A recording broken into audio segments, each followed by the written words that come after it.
The morning air in Millfield, Pennsylvania, was crisp and bitter, the kind that scraped at the bones and clung to every breath. Autumn had long since drained the color from the trees, and what remained was a brittle stillness, broken only by the occasional sound of rustling leaves or the faint hum of a passing truck. In this silence, a small figure emerged on the sidewalk, a woman wrapped in a brown wool coat far too large for her thin frame, her step slow but steady. Her name was Eleanor Mayfield, and she was 78 years old. Eleanor had lived in Millfield her entire life. The townsfolk knew her, or rather, they used to, when Arthur was still alive. Arthur Mayfield had been a mechanic, a church-going man who never missed a Sunday, and always brought Eleanor fresh lilies from Mrs. Garrison's flower shop. When he died, almost a year ago to the day, Eleanor's world narrowed. The phone stopped ringing. The front porch stayed empty. Social Security barely covered rent and medication, and the few friends she once lunched with were either too frail to meet or gone entirely. Most days, she simply didn't eat. But that morning, Eleanor had made a decision. She hadn't made many of those lately. She'd taken a small velvet box from the drawer in her bedroom, the kind that used to hold dreams, and tucked it carefully into her coat pocket. Then she'd walked 3 blocks to the corner of Maple and Linden, where the windows of Carver's bakery glowed warm against the gray sky. Inside, the scent of fresh bread, cinnamon, and rising yeast filled the air. The bakery was small but elegant in a way only a craftsman's place could be, wooden shelves lined with carefully arranged loaves, glass cases holding butter croissants, fruit tarts, and sugar muffins. Behind the counter stood Ben Carver, the bakery's owner. He was in his early 50s, a man with tired eyes and salt in his beard, moving with quiet precision. His hands, dusted with flour, moved like they had done this 1,000 times. And perhaps they had. Eleanor stepped inside. The bell over the door chimed, but no one turned to look. The few customers sipped coffee and scrolled through their phones. She approached the counter and waited until Ben glanced up. "Good morning," he said, in a voice that was more automatic than warm. Eleanor nodded but did not return the greeting. Instead, she reached into her coat pocket and pulled out the velvet box. Slowly, with shaking fingers, she opened it to reveal a gold wedding band. It was simple, worn from decades of wear, the inside engraved with the words, "Forever A." "I." Her voice caught in her throat. "I was wondering if I could exchange this for a loaf of bread." The words hung in the air like a confession. For a moment, no one moved. One customer paused mid-sip. A young woman with a stroller looked up. Ben stood frozen, staring at the ring as if it were something from a different life. Eleanor, embarrassed by the silence, lowered her gaze. "It's real gold. It's all I have." Ben didn't answer immediately. Instead, he leaned forward, looking not at the ring but at Eleanor herself. Something in his expression changed. His brows softened, his eyes flicked with something unreadable. Slowly, he reached out and picked up the box. His hands trembled, just slightly, as he closed it and held it carefully in his palm. "Wait here," he said. Eleanor blinked, unsure she had just sold the last piece of her past for a loaf of bread. She stood there, her hands twisting the frayed ends of her scarf, while the rest of the bakery remained still. A whisper of unease fluttered through her. Had she made a mistake? What would Arthur say if he saw her now, trading the symbol of their life together for something as ordinary as food? Ben disappeared into back room. Minutes passed. Eleanor remained in place, not daring to sit. She thought of the photo on her nightstand, the one with Arthur holding her hand on their 50th wedding anniversary, both of them smiling like fools. She thought of the quiet in her apartment, of the soup cans lined up in her cupboard, and the way her body ached when she tried to sleep. Then Ben returned, but not with a single loaf. In his arms, he carried a large paper bag, the kind used for big orders. He set it gently on the counter and opened it for her to see. A fresh-baked loaf of rye, 2 blueberry scones, a small container of vegetable soup still steaming, and a jar of apple butter. Without a word, he slid the bag toward her and placed a velvet box, still unopened, on top. "I can't take your ring," he said softly, "but I can give you this." Eleanor stared at the bag, her lips parting in confusion. "I don't understand." Ben exhaled slowly, as if pulling the words from somewhere deep and unvisited. You reminded me of someone I once knew. Someone I didn't help when I should have. This is not charity. It's a second chance. The doorbell chimed again. Another customer entered, and life in the bakery resumed as if nothing had happened. But something had shifted. Eleanor, still stunned, took the bag in her arms and clutched it to her chest. She nodded, unsure what to say, and turned to leave. Outside, the cold felt a little less sharp. The wind still whispered through the trees, but there was something new in the air, something like grace. As she walked home, the scent of warm bread rising from the bag, Eleanor didn't know whether to feel relieved or ashamed. She had offered her most sacred possession in desperation. Instead, she had received something more than food. She had received dignity. And yet, deep down, she couldn't shake the feeling that this was only the beginning. She didn't know it yet, but what had just happened inside that bakery was about to stir something much larger than herself. Something that would soon shake the entire town of Millfield. The morning after her visit to Carver's Bakery, Eleanor Mayfield found herself waking earlier than usual, stirred by a strange sensation of warmth that lingered from the night before. The brown paper bag now rested on her kitchen counter, nearly empty save for the half loaf of rye and the last spoonfuls of soup stored in a teacup. She hadn't eaten that well in weeks, maybe months. The jar of apple butter was sealed again, though she had already decided it would last as long as she could stretch it. But more than the food, it was a gesture that stayed with her, sitting heavy and bright in her chest like a coal that refused to die. The image of Ben Carver's steady eyes, his refusal to ring, the way he placed the velvet box back on the bag as if he were returning a relic, not rejecting an offer. These things haunted her gently, like a dream that refused to leave with the dawn.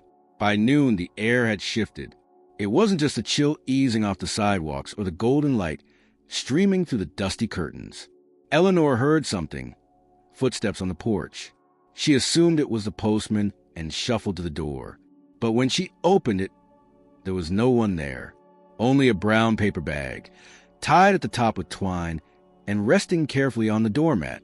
Inside were groceries, canned beans, potatoes, a small sack of flour, 2 green apples, and a bottle of milk.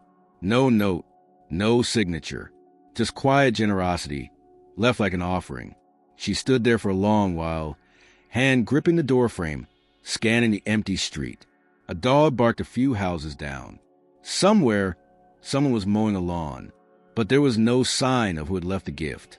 She carried the bag inside, stunned. The next day, it was flowers, wildflowers, wrapped in butcher paper and set beside her mailbox. Then, a week's worth of heart medication left on her porch, exactly the brand and dosage she had been cutting in half to make last longer. She called the pharmacy, and they confirmed someone had paid for a full prescription. They wouldn't say who. Eleanor didn't press. Within days, the rhythm of her life began to change. It wasn't just the surprise deliveries, though they came steadily now. Fresh produce, boxes of tea, handmade scarves, even a small space heater on one particularly cold morning. It was the way people started to look at her again. At the grocery store, someone held the door open with a smile. A teenager she didn't recognize offered to carry her bags. The librarian waived her late fees and slipped her a new novel with a quiet wink. Eleanor, unsure what to do with the sudden attention, began writing thank-you notes on the back of old recipe cards. She didn't know who to address them to, so she left them in random places. Inside returned library books, taped to lampposts, tucked between the pages of magazines at the doctor's office. Some said nothing more than, "Thank you for thinking of me." Others were longer, little memories of Arthur, or simple lines like, "I saw someone smile today. I think you had something to do with it."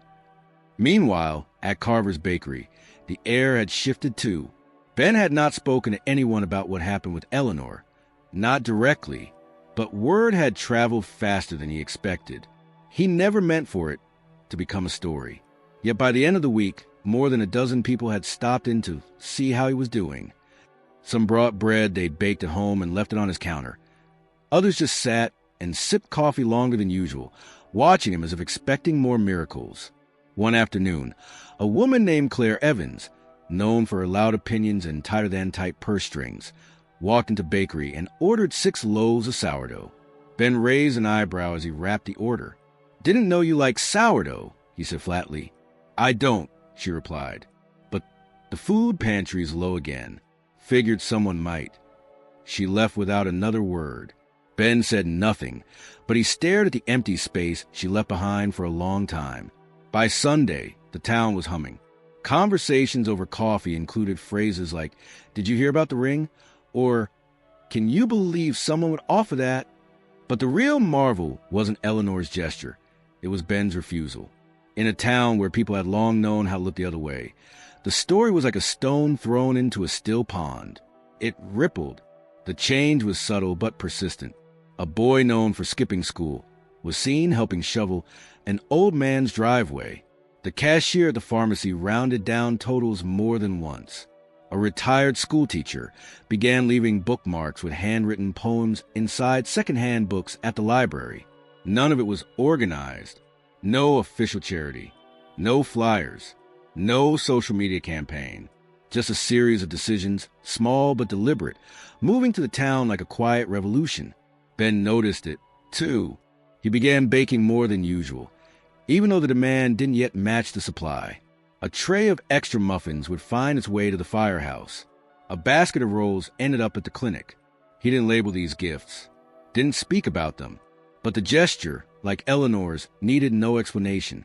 Still, he kept the ring, tucked it into a drawer beneath the register, next to an old photograph of a younger Ben in front of a different bakery in a different town, long since closed. He touched the box once or twice a day, not out of sentiment, but something closer to penance. And yet, not everyone watched the changes in Millfield with the same warmth. From across the street, behind the window of a shuttered hardware store, someone observed the steady flow of customers in and out of Carver's bakery with a face twisted in bitterness. His name was Rick Donner, and he knew the man behind the counter better than most. He remembered when Ben wasn't the town's quiet hero.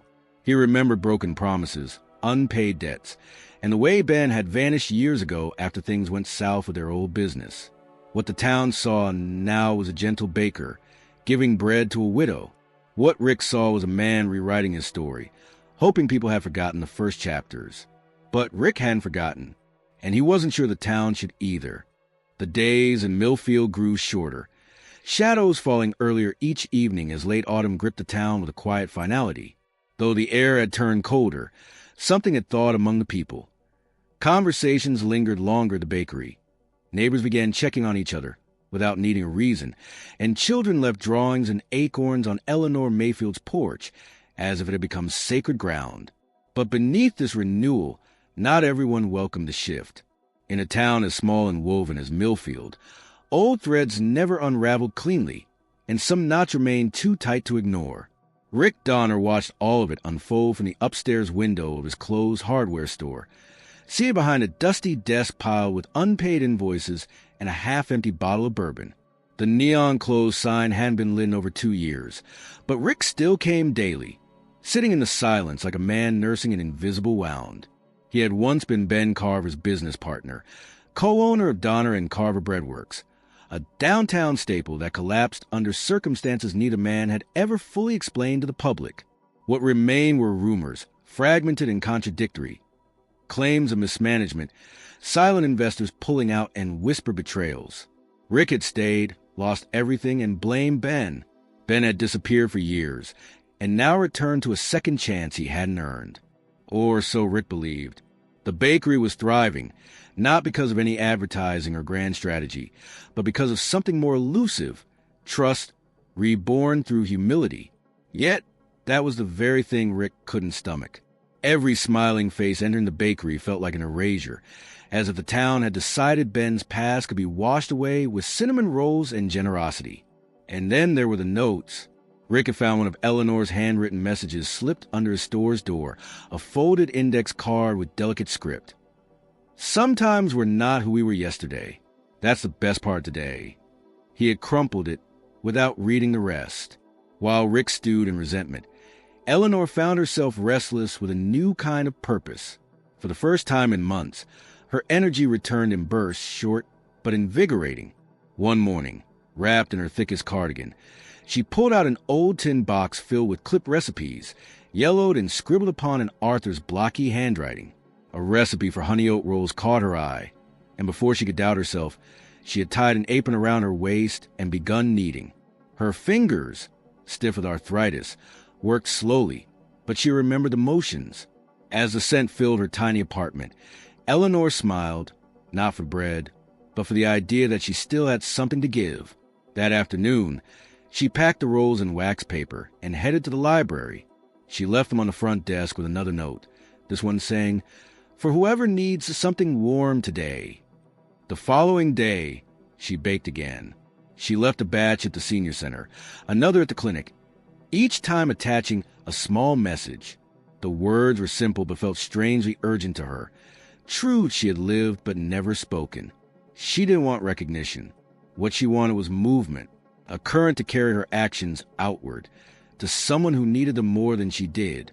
One morning, while delivering a parcel of biscuits to the elementary school staff room, Eleanor met a woman named Abigail Knox, the school secretary. Abigail, in her 50s, had an easy laugh and a memory for faces. "I remember you from church socials back in the day," she said. "You always brought that blackberry cobbler. My kids used to fight over the last bite." Eleanor chuckled. That was Arthur's recipe. I just follow directions. "You've been on people's minds lately," Abigail said, with a warmth that didn't demand anything. "These notes of yours, they're stirring something." Eleanor paused, then replied, "I don't think people forget kindness. I think they just forget how much it matters." Meanwhile, the quiet resurgence of community had begun reaching further than Eleanor could see. A teenage girl named Molly Tisdale, who had found one of Eleanor's notes tucked into a returned novel, started a social media page titled Millfield Moments, posting photos of the anonymous baked goods and messages appearing around town. The page gained traction surprisingly fast. People began sharing stories. How a roll had reminded them of their grandmother, or how a note left on their windshield had changed the course of a bad day. What began as a small ripple was now a slow-moving tide. But not all the waves were smooth. Late one evening, after closing the bakery, Ben was locking up when he found a folded piece of paper wedged beneath the door. Expecting another note from Eleanor, he opened it with a quiet smile. But the handwriting was unfamiliar. The message was short and sharp. "Some things can't be fixed with bread." No signature. No explanation. Ben stood in the doorway for a long time, the bakery behind him dark and still. He folded the paper twice, slid it into his pocket, and walked to the edge of the sidewalk, where the street lamp buzzed faintly. The town felt different now, warmer, yes, but also watching. Every gesture he made now carried weight. Every loaf baked seemed to carry expectations he hadn't agreed to. He wondered, for the first time in weeks, if the town's forgiveness was genuine or just temporary. That night, he didn't sleep. The next morning, he arrived at the bakery earlier than usual and began baking without music, without humming, just the rhythm of dough and silence. When Eleanor arrived shortly after sunrise, carrying a small tin of banana bread and a hand-knitted scarf for him, he didn't look up right away. "I got another note," he said quietly. Eleanor set the tin down. "Not the kind with flowers and poems. I take it." "No, the kind that doesn't forget." She approached the counter and leaned her elbows on it, studying him. People remember in their own time. Some forgive early. Others take the long way around. Ben looked at her, his face lined with exhaustion. "I'm not sure I deserve any of it." Eleanor smiled gently. "None of us do. That's the point." Outside, the wind picked up, scattering leaves across the empty street. Inside, a man who once disappeared into a shame stood still, uncertain. And across town, someone else, someone who once knew a girl named Lily, read a note that made her pick up the phone for the first time in years. The day Lily Carter returned to Millfield, the clouds hung low and heavy, a ceiling of slate that threatened rain, but never quite delivered it. She hadn't seen the town in over 15 years and had no intention of seeing it again until a stranger's note landed in her mailbox. It arrived folded neatly within a manila envelope addressed to her law office in Philadelphia.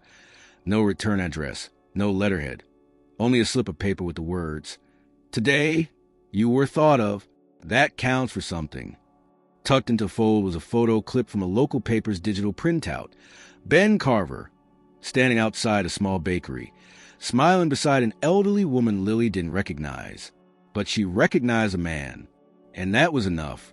She hadn't spoken Ben's name aloud since the day her mother came home from work with red-rimmed eyes and the news that she'd been fired without explanation. Her mother, Camille, had worked for Ben and Rick at the original Donner and Carver Breadworks. 22 years as head baker, assistant manager, and the one who often opened the doors before dawn when the owners couldn't be bothered. When things collapsed, Camille took the fall. Officially, it was called downsizing. Unofficially, everyone in the back kitchen knew it had been scapegoating. The business folded a year later. Camille never fully recovered, financially or emotionally. The firing broke her pride. The betrayal broke Lily's trust in the quiet cruelty of polite men.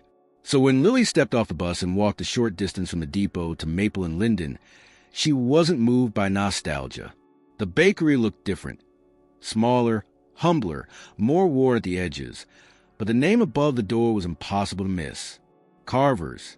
That he dared use his name again was, in itself, a kind of audacity. Ben was behind the counter when she entered, wiping down a glass case that now held only a few lonely croissants. His beard had gone grayer than she remembered, and there was a slump in his posture that hadn't been there before, but his eyes lifted at the sound of the bell just as they had always done. Sharp, aware, ready for confrontation or kindness. He saw her and froze. Lily said nothing at first. She stepped inside and let the door close behind her. The place was quiet. A few customers sipped coffee in the corner, speaking in hushed tones. Ben looked down at the rag in his hand, then back up. "I wasn't sure I'd ever see you again," he said, voice low. "I didn't come to be seen," Lily replied. "I came to ask you a question." He nodded, almost imperceptibly. "Go ahead." "Why?" Ben didn't respond right away. He walked to the register, flipped the sign to close, and gestured toward the side hallway that led to the bakery's backroom. She followed, the air thick with old flour and the faint scent of yeast still clinging to the walls. They sat opposite one another at a small staff table, a chipped mug between them filled with lukewarm coffee. "You want the real reason," Ben said, not as a question, but a prelude. "Yes," she answered. Ben exhaled, looked past her shoulder, then lowered his gaze. "I was afraid. Things were unraveling fast back then. Money, investors, the supply chain. It was like watching a dam crack and knowing you didn't bring enough sandbags. Your mother was the only one I thought could take the hit without sinking the whole ship." Lily's face didn't change. "You thought she'd survive it?" "I told myself she would. That maybe she'd get rehired. That maybe no one would look too closely. But the truth? I was trying to save my own name." Silence settled over them. A refrigerator hummed in the corner. The clock above the sink ticked out its verdict. "She was humiliated," Lily finally said. "She kept every letter, every performance review, every certificate. She believed in what you were building, and you broke that." "I know," Ben said, his voice cracking at the edges. "I know I did. You could have apologized. I didn't have the courage. Or maybe I didn't think it would matter.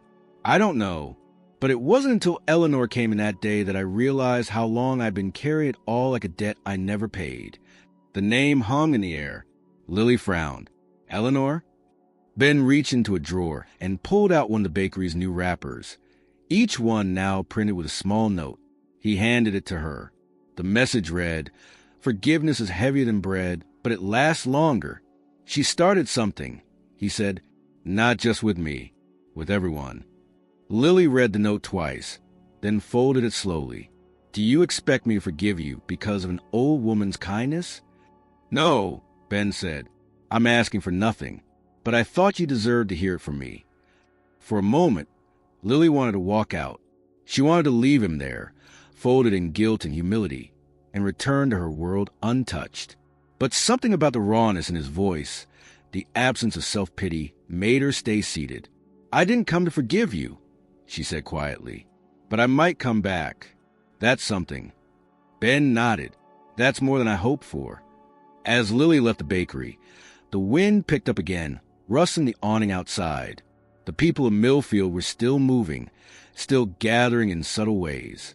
The park across the street now had a long wooden table someone had built from scrap, where strangers left baskets of produce or jars of jam and handwritten notes. Children played tag near it. Elders sat on benches, sharing old stories, their laughter warming the air. What started with one act had grown into a rhythm. Sunday gatherings near the bakery, potlucks where no one checked invitations, music played from portable radios, and moments of silence for those the town had lost. Eleanor, though not the orchestrator, had become the soul of it all. Her presence was felt even when she wasn't there. The townspeople began calling it Eleanor's Circle, a spontaneous tradition with no rules except to show up and be present. They shared food, confessions, worries. They left empty bowls full and carried away something more than just nourishment. Some said it reminded them of church, others of childhood kitchens, but all agreed on one thing. It was the first time in years Millfield felt like home. But even in this glow of connection, the weight of Eleanor's age and fragility couldn't be ignored. At the last Sunday circle, she had sat quietly on a folding chair, smiling faintly but speaking less. Her hands, once so steady with notes and baking, now trembled as she held a cup of tea. When someone offered her a cushion, she refused with a soft smile, saying only, "Comfort is earned." Ben watched her closely. He saw how her color had faded, how her breathing was thinner, how she left earlier than usual that day. And when she leaned in to whisper, "Make it last, even after I go," he felt something fractured deep inside him. A quiet warning, a shift in the light. She was still here, but not for long. Winter crept into Millfield not with storms or thunderous declarations, but with a slow tightening of breath, a thinning of light that dimmed the town's mornings into a kind of quiet gray. The leaves were gone, the benches cold to the touch, and a pale frost glazed the bakery's front window before the sun even rose. Inside, the warmth of the oven still hummed. The scent of bread remained constant, and the notes continued to appear in the wrappers of every purchase. Yet there was a shift, felt more than seen, in the way people moved through their days. Conversations were softer now, glances lingered longer, and each Sunday gathering near the bakery grew more intentional, as if those who came understood that something precious was nearing its end. Eleanor Mayfield had not attended the last two circles. Word had spread that she was unwell, though no one knew precisely how serious. It wasn't the town's nature to pry, but her absence was a shadow that stretched across the bakery door, across every folded wrapper bearing her thoughts, across the wooden table that now sat quietly under a blanket of snow. Ben had asked about her more than once, but the answers were vague. She was resting, she was tired, she needed time. What no one said, but everyone understood, was that she was fading. Ben had been hesitant at first, unsure if his presence would be welcome in a space as private as the room of someone preparing to say goodbye. But one evening, after closing early and staring at the drawer where the velvet box lay undisturbed, he took his coat, tucked the ring into his breast pocket, and walked to the small apartment 2 blocks from the bakery. The hallway smelled faintly of old furniture and lemon polish. He knocked once. The door was opened by Abigail Knox, the school secretary, who now seemed to divide her time between errands and keeping Eleanor company. Her eyes were soft with understanding. "She's been waiting for you," Abigail said, stepping aside. The living room was dimly lit by a single lamp. On the small couch, surrounded by pillows and an afghan that had clearly been crocheted decades ago, Eleanor sat propped against the armrest, her hands folded neatly in her lap. She looked up when Ben entered, her eyes sharp despite the paleness of her face.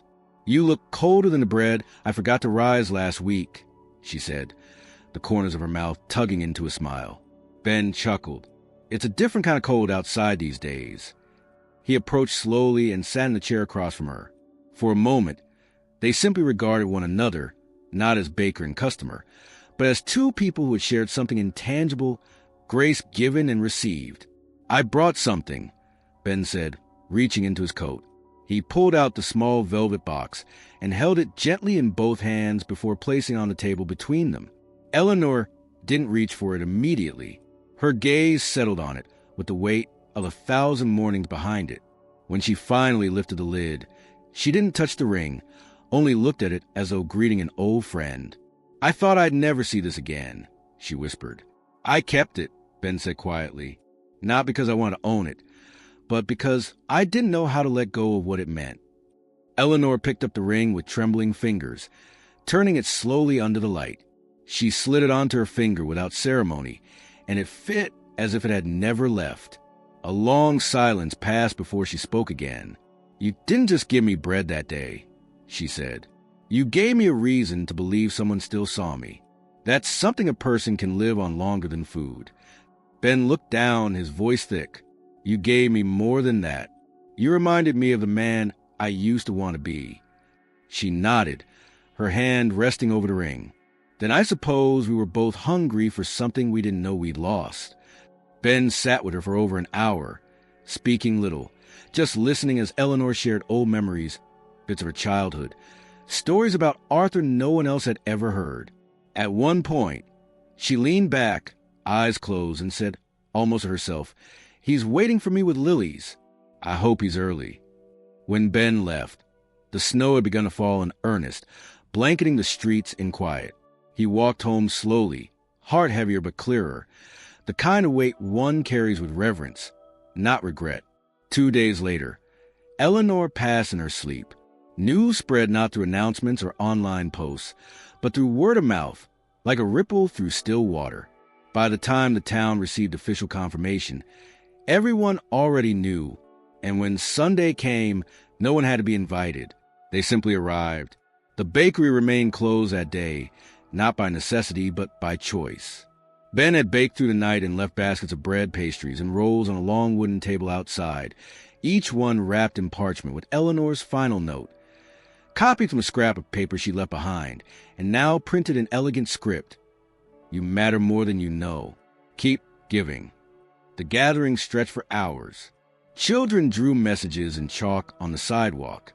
A local guitarist played soft melodies near the fire pit someone had dragged out of storage. People shared memories, not just of Eleanor, but of their own lives, now reframed through the lens of her presence. A man confessed he called his estranged daughter for the first time in a decade. A teenager admitted she'd stopped stealing after reading one of the notes Eleanor had tucked into a library book. A woman who had lost her husband stood and said, "She gave me permission to grieve and keep going." When Ben finally spoke, it was only a few words. He stepped forward, held up the small velvet box now empty, and said, "She gave me this once to remind me of love. Today, I give it back to all of you. Keep reminding each other." From that day forward, the bakery was renamed. The hand-painted sign was modest but unmistakable, Eleanor's Bread. Inside, nothing changed in the menu, but everything changed in intention. Every purchase still included a note. Every customer still left with more than they came for. And slowly, the town began to call that stretch of Maple and Linden not just a corner, but a heart. The story of the ring, the bread, and the widow who asked for so little but gave so much spread beyond Millfield.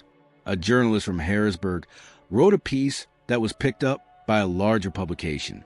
Letters began arriving from neighboring towns. Strangers who had read about Eleanor and had started leaving notes of their own.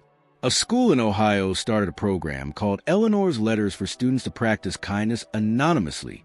A church in Vermont adopted the bread table as a weekly ritual. The spark had moved beyond its origin. Yet for those in Millfield, the real legacy wasn't in what went viral or echoed across counties. It was in the quiet rituals, the steaming loaves, the handwritten wrappers, the porch deliveries left without fanfare. It was in the way they greeted each other with gentler eyes, and how forgiveness became less a theory and more a practice, and how an old woman with a ring she nearly gave away had returned it, not just to herself, but to everyone who had forgotten their worth. And so the town kept baking, kept writing, kept remembering.